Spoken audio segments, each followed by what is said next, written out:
Hello and welcome to the next video.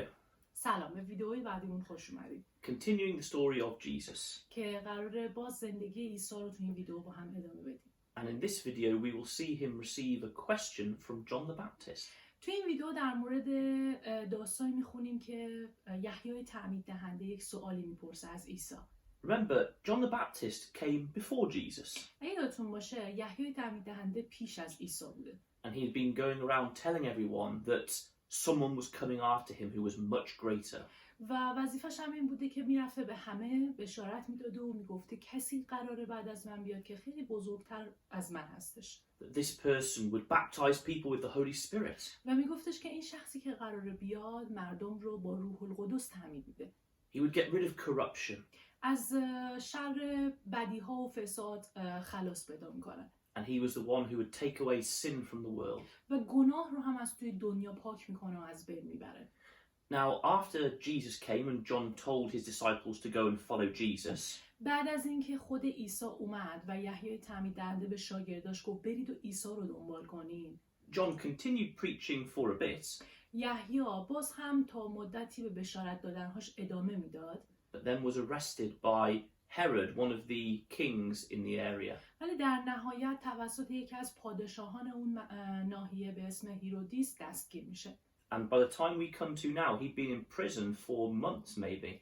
و الان این بابی رو که قراره با هم بخونیم الان به مدت ماهاست که یحیی در زندان هستش. And it was over a year since he'd said to his disciples, here is the one you need to follow. و تقریبا 1 سال از اون داستانی که یحیی به شاگرداش عیسی رو نشون داد و گفت این همون کسیه که گفتم باید دنبالش برید و برید و ازش اطاعت کنین میگذره.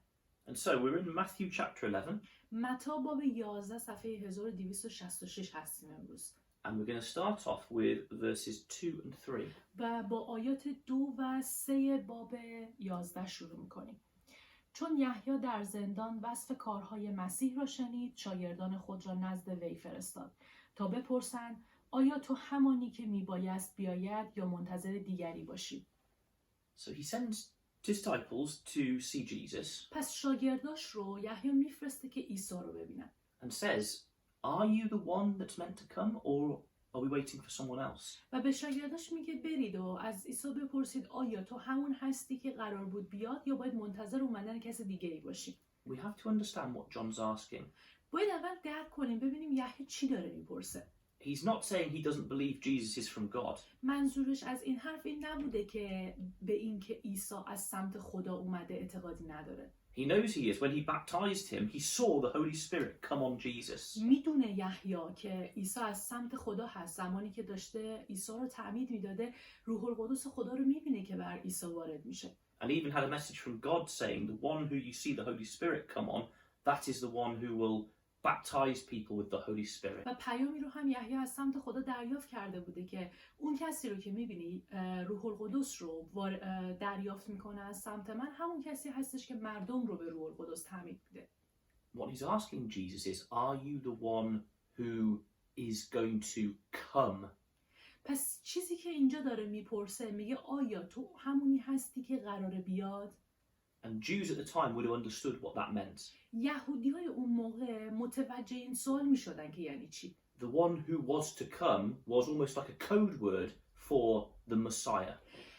این سوال یعنی کسی که میبایست بیاد یه چیزی مثل یه کد بوده، یه نشونه بوده و یهودی‌ها میدونستن که این جمله داره به اون مسیح موعودشون اشاره داره. All the Old Testament prophecies about the Messiah always talked about the one who would come. تمامی پیشگویی‌هایی که تو عهد عتیق در مورد مسیح بود همشون میگفت کسی هست که قراره بیاد. So John is not doubting Jesus is from God. پس عیسی اینجا شک نکرده که یحیی اینجا شک نکرده که عیسی از سمت خدا هست. But he's saying, are you really the Messiah? فقط اینجا داره سوال میپرسه و میگه آیا تو واقعا اون مسیح هستی؟ Or are we all waiting for another person to come after you? یا اینکه باید منتظر یه شخص دیگه‌ای باشیم که بعد از تو بیاد؟ Why does John ask this? چرا یحیی این سوال میپرسه؟ Surely he should have known this was the Messiah. مطمئنا میبایست میدونست که عیسی همون مسیح هستش. The message he'd had from God. پیامی رو که از سمت خدا داشت رو میدونست. All the things Jesus was doing, the miracles, the healings, تمامی کارهایی که عیسی انجام میداد، معجزات و شفا دادنها، همه مشخص بود که این از سمت خداست. so why does he doubt that he's the Messiah? پس چرا شک داشت که عیسی با این همه قدرت همون مسیحه؟ Because John didn't completely understand what Christ's mission was. چون یحیی کاملا درک نکرده بوده که مأموریت مسیح چیه. Remember, lots of disciples, they had an idea of what the Messiah would do. یادتون باشه که خیلی از شاگردها یه ایده هایی از این که مسیح چی کار میکنه داشتن.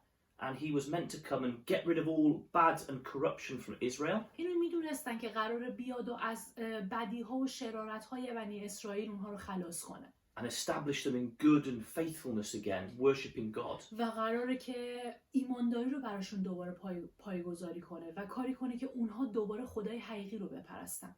Now we know that will happen eventually in the kingdom as part of Jesus' work. خب این رو میدونیم که در نهایت در پادشاهی خدا این قضیه اتفاق میفته که بخشی از همون مأموریت عیسی است. But that wasn't going to happen the first time he came. ولی این قضیه قرار نیست همون اولین باری که اومد اتفاق بیفته. There, a corrupt Israel would reject him and give him to the Romans to be killed. قرار بودش که عیسی برای اولین بار بیاد، اون رهبران فاسد و شریر اسرائیل اون رو ردش کنن و بعد به رومی ها بسپارنش که رومی ها اون رو بکشن. And he would die on the cross. و قرار بود در نهایت بر روی صلیب بمیره. We don't think John understood the whole of this.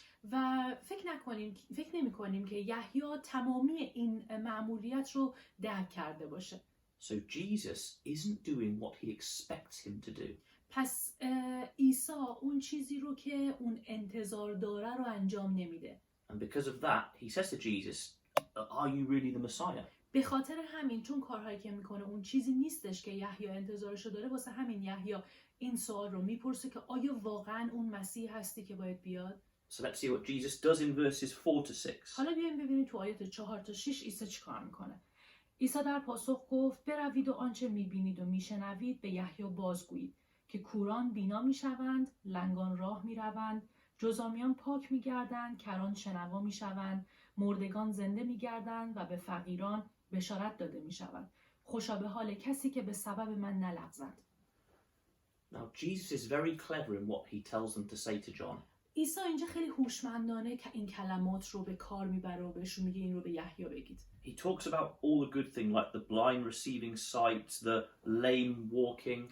میاد در مورد یه سری چیزا مثل این که مثلا کورها بینا میشن یا اونهایی که لنگ هستن میتونن دوباره راه برن میگه. The dead being raised. یا مثلا قرار مرده ها زنده بشن. But at the end, the more important thing, the gospel is preached to the poor. و در انتهای حرفاش یه چیز خیلی مهمتر میگه قراره که انجیل به فقیران هم بشارت داده بشه. Now what he's doing is quoting, almost he's making John think back to passages in the Old Testament about the Messiah. اینجا عیسی داره یک چیزی رو از عهد عتیق نقل میکنه و با گفتن این حرف به یحیی میخواد افکار یحیی رو برگردونه به اون پیشگویی هایی که در مورد مسیح تو عهد عتیق بوده. Specifically passages like Isaiah chapter 61. به خصوص در مورد اشعیا باب 61. If you read that passage, the language here is just the same as what Jesus is saying. اگر این باب رو بخونین متوجه میشین زبانی که اونجا استفاده شده دقیقاً مثل این کلامیه که اینجا عیسی داره میگه. About bringing hope, about bringing the gospel to the poor. در مورد این که قرار امید و انجیل به فقیران هم بشارت داده بشه و اونها هم امیدوار باشن. And the healing that comes with Jesus. و اینکه از سمت عیسی قرار مردم شفا پیدا کنن. So what he's saying to John essentially is, look, I know I'm not doing what you're expecting. پس اینجا داره به یحیی با این حرفا میگه که میدونم اون کاری رو که تو انتظارشو داری انجام نمیدم. But look at all the things I am doing. ولی به باقی تمامی کارهایی که میکنم نگاه کن. And especially the poor, having the gospel preached to them. به خصوص به فقیرها که به اونها هم انجیل داره بشارت داده میشه. We know that's part of the Messiah's work. خب این رو میدونیم که این یک بخشی از وظیفه و مأموریت مسیح بود. So even though maybe it's not what you're expecting, just trust I know what I'm doing. پس با وجود این که اون چیزی نیست، تمام کارهای من اون چیزی نیستش که تو انتظارشو داشته باشی، ولی اعتماد کن به من و باور داشته باش که کارهایی که میکنم درسته. He knows maybe John's faith is wavering a bit. اینجا عیسی میدونه که شاید ایمان یحیی مقدار با شک مواجه شده. And so that's why in verse 6 he says, blessed is the person who doesn't stumble or fall away because of me. واسه همینه که تو آیه 6 گفته خوشا به حال کسی که به سبب من نلغزه. This is very kind of Jesus. این واقعا مهربونی و خوبی عیسی رو نشون میده. He doesn't say to John, of course I'm the Messiah, you saw me get the Holy Spirit. عیسی نیامد اینطوری به یحیی بگه که معلومه که من عیسام، تو خودت دیدی که من روح القدس رو دریافت کردم. He doesn't say, come on, you should have stronger faith. بهش نگفتش که باید ایمانت قوی تر باشه و اینطوری زننده باهاش صحبت نکرد. He says, I know I'm not doing what you're expecting. بلکه اومد بهش گفت میدونم اون چیزی رو که تو انتظارش رو داری انجام نمیدم. But you've seen enough of me to trust me. ولی به اندازه کافی داری از من کارهای زیادی میبینی که بتونی به من اعتماد کنی. So trust in me and strengthen your faith. بنابراین بهش میگه که به من اعتماد کن و توی ایمانت قوی باش. Keep going, don't fall away. تو مسیرت ادامه بده، شکست نخور. Don't fall away because of what I'm doing. به لغزش نیفت به خاطر کارهایی که من میکنم و از من دور نشو. And you'll be blessed. و به خاطر همین به تو برکت داده خواهد شد. Now there are times when we can be like John the Baptist. زمانهایی تو زندگی هست که ما هم میتونیم مثل یحیی بشیم. We believe the gospel, we're following Jesus. به انجیل ایمان داریم و عیسی رو دنبال میکنیم. But he's not doing what we expect him to do. ولی بعضی وقتا به نظر میاد عیسی اون کاری که ما انتظارش رو داریم رو نمیکنه. The world still seems full of suffering. دنیا هنوز هم پر از رنجه. Why aren't him and God stopping it? چرا خدا و عیسی جلوشو نمیگیرن پس؟ We've had bad things happen in our life. تو زندگی هامون مشکلاتی، اتفاقات بدی برامون میفته. Our friends or our family are in bad positions. خانواده هامون یا دوستانمون تو موقعیت های سخت و بدی هستن. Why aren't God and Jesus stopping it? پس چرا خدا و عیسی جلوی این مشکلات رو نمیگیره؟ And we might not sometimes question that Jesus is the Messiah, but maybe our faith in him starts to waver a bit. ممکنه ما مثل یحیی با خودمون این سوال رو نپرسیم که آیا عیسی واقعا اون مسیح هست یا نه، ولی کم کم ایمانمون داره به لغزش میفته و با شک روبرو میشیم. We're not as passionate or committed as we once were. و مثل اول دیگه اون شور و شوق اولیه رو نداریم.